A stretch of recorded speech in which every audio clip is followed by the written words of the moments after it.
आपका ब्रीथिंग क्या है? हाँ, ब्रीदिंग क्या होता है बताइए तो। एक्सचेंज ऑफ गैसेस, जैसे जैसे आपने वातावरण से क्या लिया, O2 लिया, क्या लिया, वो कहाँ पहुंचा, एल्वियोलर में, कहाँ पहुंचा, और फिर वहां से कार्बन डाइऑक्साइड क्या कर दिया गया, रिलीज कर दिया है। क्या कर दिया, क्या देखें, ब्रीथिंग और pulmonary ventilation by which atmospheric air, atmospheric का मतलब हो गया वातावरण की जो हवाएं हैं, एटमॉस्फेरिक एयर जो पर्यावरण की, draw in carbon dioxide rich alveolar and release out. मतलब बात, आपने जो ऑक्सीजन लिया और कार्बन डाइऑक्साइड को क्या कर दिया, बॉडी से रिलीज कर दिया।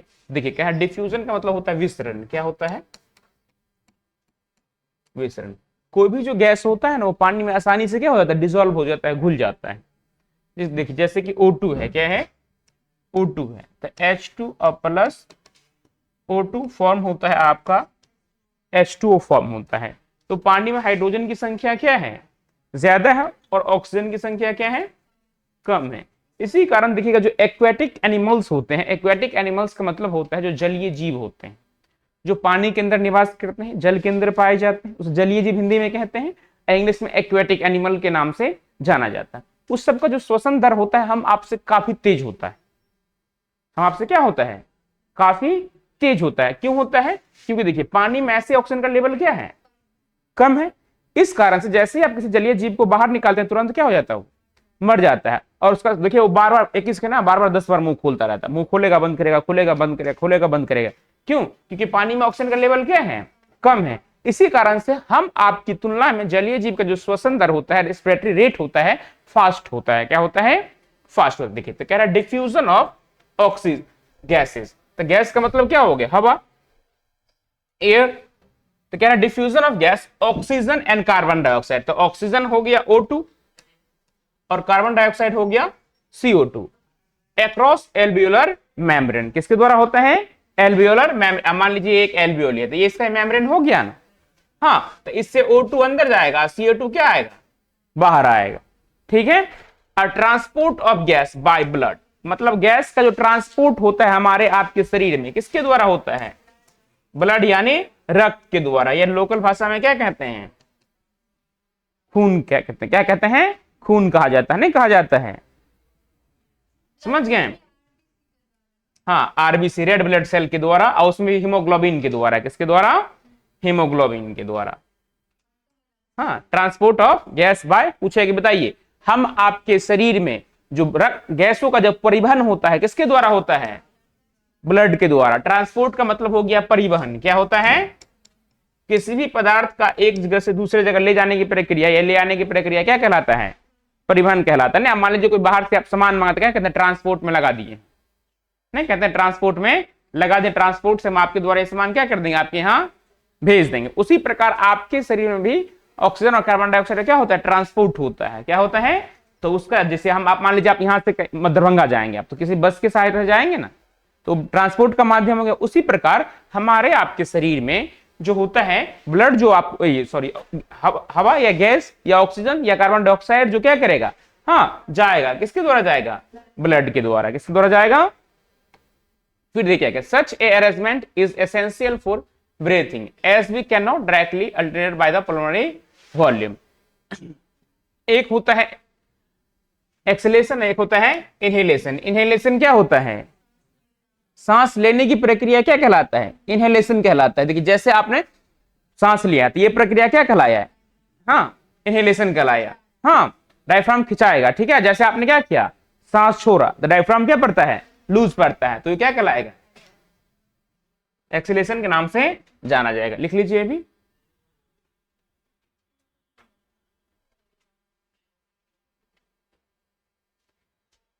देखिए जब तक आपका डायफ्राम वर्क नहीं करेगा तब तक ना आप सांस ले सकते हैं, नहीं आप क्या कर सकते हैं, सांस छोड़ सकते हैं। समझ गए। देखिए आप सांस लेंगे तो डायफ्राम क्या आएगा, ऊपर आपकी मांसपेशियां तन जाते हैं, तो पेट निकाल रहा था वो भी क्या होता है, सीधा स्ट्रेट हो जाता है। अरे जैसे ही क्या क्या छोड़े तो हाँ तूंद लटक जाता है अपना।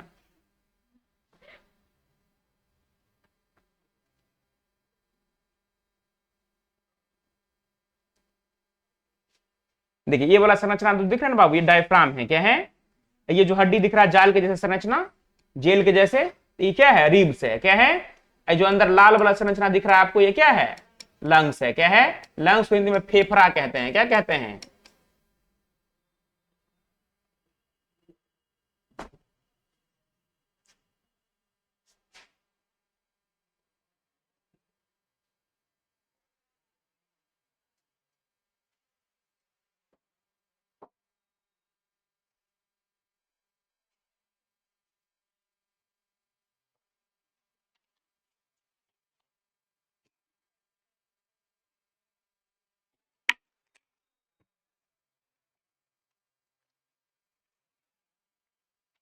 नोट्स भेज दिए थे आपको, देखे थे?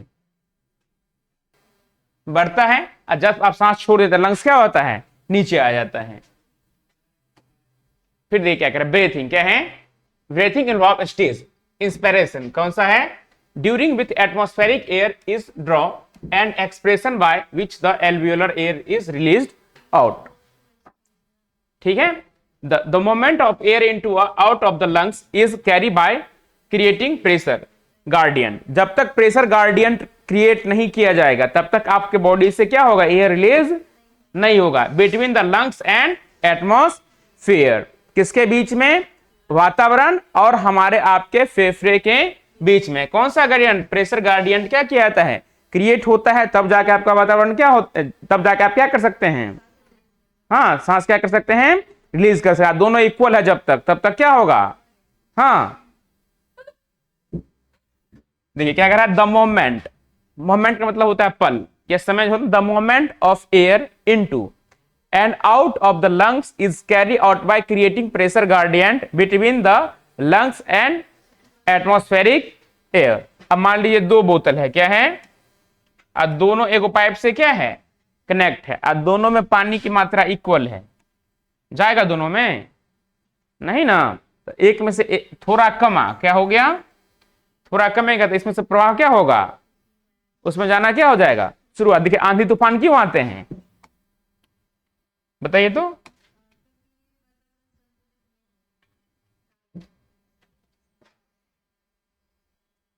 देखिए मान लीजिए ये एनवायरमेंट है, तो ये भी 1000 का प्रेशर जनरेट कर रहा है, ये भी 1000 का और ये भी 1000 का, ये भी। तो चारों फोर्स क्या है? इक्वल है।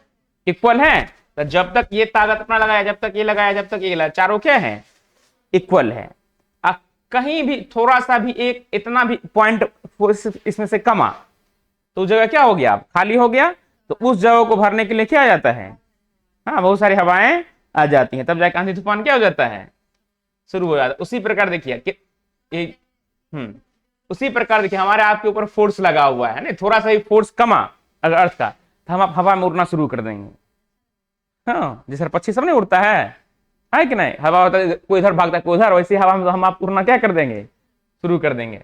देखिए तो ये समझिए, the moment of air into out of the lungs. Out of the lungs मतलब हो गया शरीर से बाहर आने की प्रक्रिया। हाँ, सांस लिए और सांस आपने क्या कर दिया? छोड़ा। हाँ, तो आउट ऑफ द लंग्स हो गया। In carry out by creating a pressure gradient between the lungs and atmosphere.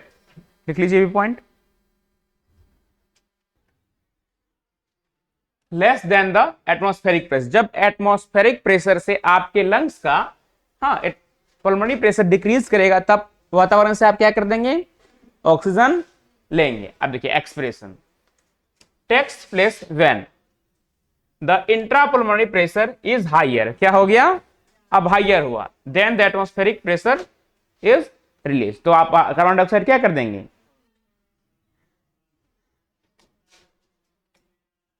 देखिए पहला कौन सा हमारा? Air entering lungs. कहां गया? ये लंग्स में गया और लंग्स में जाने के बाद कहां जाएगा? एल्वियोली में। कहां जाएगा? एल्वियोली में। एल्वियोली के बाद वो डिफ्यूज करेगा। क्या करेगा? डिफ्यूज करेगा किस में? ब्लड में। किस में करेगा? ब्लड में। अब ब्लड उसे पूरे बॉडी में क्या कर देगा? सेल तक। वहां सेलुलर रिस्पिरेशन होगा। क्या होगा? सेलुलर रिस्पिरेशन जिसे कोशिकीय श्वसन कहते हैं आप। और जब सेलुलर रिस्पिरेशन होगा तो प्रोडक्ट में एनर्जी बना, वाटर बनेगा और क्या बनेगा? कार्बन डाइऑक्साइड बनेगा। और कार्बन डाइऑक्साइड को क्या किया जाएगा? फिर ब्लड को दिया, फिर शरीर से क्या कर दिया जाएगा? बाहर। देखिए तो क्या? एयर एक्सप्लेन फ्रॉम लंग्स या रिलीज फ्रॉम लंग्स। तो यहां से क्या कर दिया गया? लंग्स। क्या देखिए ये है रिब्स। ये जो बोन आपको दिख रहा है ना ऊपर वाला, ये क्या है? Ribs and sternum raised. तो ये वाला बीच वाला जो हड्डी कहलाएगा क्या कहलाएगा? एस्ट्रनम कहलाएगा। ये हो गया डायफ्राम कनेक्टेड। जब सांस लिए तो डायफ्राम कहां चला गया? ऊपर। कहां आया? Rib cage. रिब केस का मतलब होता है जिस केस का मतलब होता है गुफा, जिसके अंदर क्या पाया जाता है? लंग्स पाया जाता है। ठीक है। ये बैकबोन है। क्या है? ये वाला है ना वर्टिब्रेट कॉलम, रीढ़ की हड्डी है ये। ठीक है। अब देखिए, जब आपने क्या किया, ribs and sternum restarted in original position, जैसे आपने सांस छोड़ा तब सांस, अब हमारा लंग्स क्या आ गया? ओरिजिनल पोजीशन पे आ गया। ठीक है। अब देखिए, diaphragm release and air upward, तब फिर ऊपर की तरफ भेजता है। कहां भेजता है? और फिर बॉडी से क्या कर दिया जाता है? रिलीज कर दिया जाता है। तो देखिए, पहला हमारा क्या है? डायफ्राम है। देखो, the diaphragm and a specialised set of muscles external and internal intercostals between the ribs help into the generation such a guardian। मतलब आपका लंग्स प्रेशर गार्डियन जनरेट करने में क्या सॉरी, आपका जो डायफ्राम होता है वो प्रेशर गार्डियन जनरेट करने में क्या करता है? सहायता प्रदान करता है, मदद करता है, जिसके कारण आप आसानी से क्या कर पाते हैं? सांस ले पाते हैं, ऑक्सीजन ले पाते हैं और कार्बन डाइऑक्साइड क्या कर पाते हैं? रिलीज कर पाते हैं। तो डायफ्राम लिख के डैश दीजिए, और फिर यहां से लेकर के यहां तक लिखिए, हेडिंग दीजिए डायफ्राम, यहां से लेकर के यहां तक लिखिए।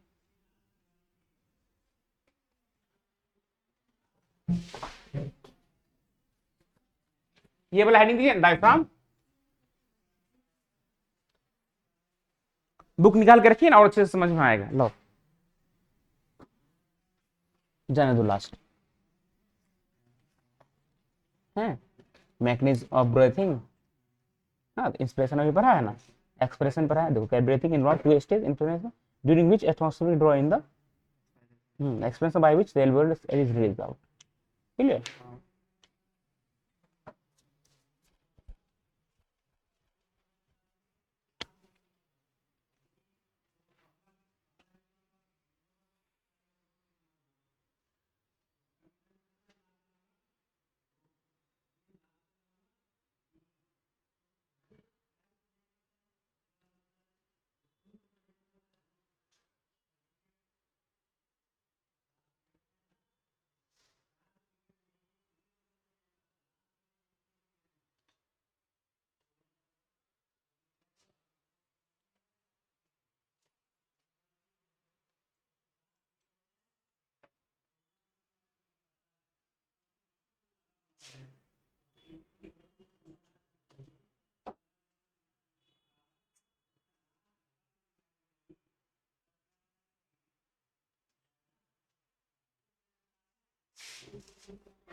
लिख लिए डायफ्राम वाला?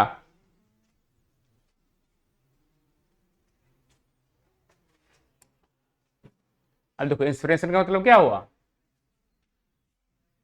देखो यहाँ क्या किया, लिया,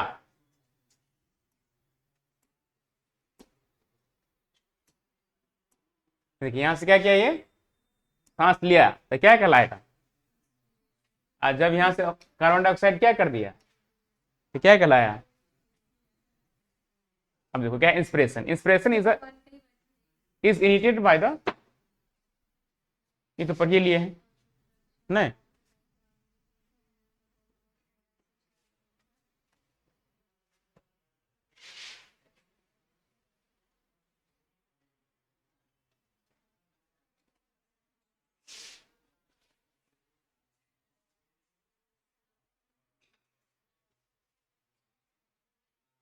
पढ़ लिए दोनों पॉइंट, ठीक है। Expression relax of the diaphragm and then, ये भी हो ही गया है, रिपीटेड हो गया है ये। Additional form of air a person can inspired by a possible inspiration, this average कितना है 2500 से 3000 ml से हवा आप ज्यादा वातावरण से नहीं ले सकते हैं। आप सांस लिया, कुछ देर के लिए रोक करके रख लिए, तो कितना रखेंगे 2500 से, तो यही चीज क्या कहलाएगा, IRV कहलाएगा। फुल फॉर्म हो जाएगा इंस्पिरेटरी रिजर्व वॉल्यूम। हाँ, आपने कस के सांस लिया, कितना लिया, कस का आपने क्या किया, सांस ले लिया, तो आपके अंदर कितना हवा गया 2500 से 3000 ml, ठीक है। तो ये चीज क्या कहलाया, IRV कहलाया। क्या कहलाया, IRV के नाम से जाना जाता है, ठीक है। एक हेल्दी पर्सन का है। और जो बीमार व्यक्ति, जो बूढ़ा है, उसमें ऑक्सीजन का लेवल क्या हो जाता है धीरे धीरे, हाँ, कमने लगता है। देखिएगा उसको ताकत नहीं लगेगा।